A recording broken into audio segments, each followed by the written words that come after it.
So excited. Today on Spontooneous, we are going to make some twice-baked potatoes. Pop them bad boys in the oven. These are big, 450 for about an hour. Let's cook up some bacon so we got some crispy bacon to put on top of these things. You know, bacon goes well with everything, of course. One for me. Now, it looks like our taters are done. Pull them out, cut them the long way. And what you're going to do is take a spoon and you're going to core out the shells. Don't break the shells. I broke one, all right?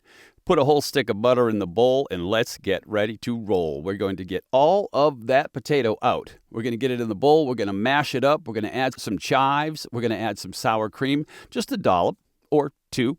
And then we're going to add a secret ingredient, cream cheese, people. Cream cheese inside of that potato is going to be so good. Adds a wonderful flavor to potatoes.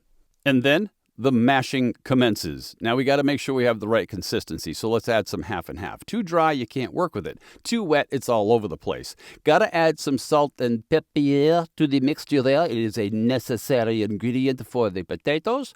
We're going to load the shells back up, and we're going to decorate those bad boys to get ready to go back in the oven. Usually around 300, I give them for another 20 or 30 minutes in the oven. Is that Asiago cheese? I love Asiago cheese. That one must be mine.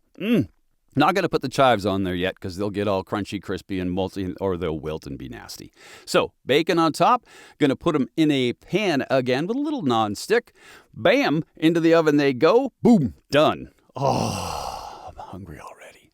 I got to keep them warm. So, I'm going to gracefully here put them inside some aluminum foil. Going to wrap them up. That's not going to do the trick, so they're going in this cute little cooler. That'll keep them nice and snug and warm for the trip in the boat. What? Boat? We're going out on the boat to eat these with our friends. I got to pack them up. I got to keep them warm. This little cooler does the trick. Everyone's bringing something. Our friends are cooking something too. These are ready to go on the boat with our friends. There they are. Ooh, a fruit bowl from Dana, some pulled pork from Aaron, baked beans. I don't remember who brought those, but they were good. A day on the lake with your friends. Be spontaneous.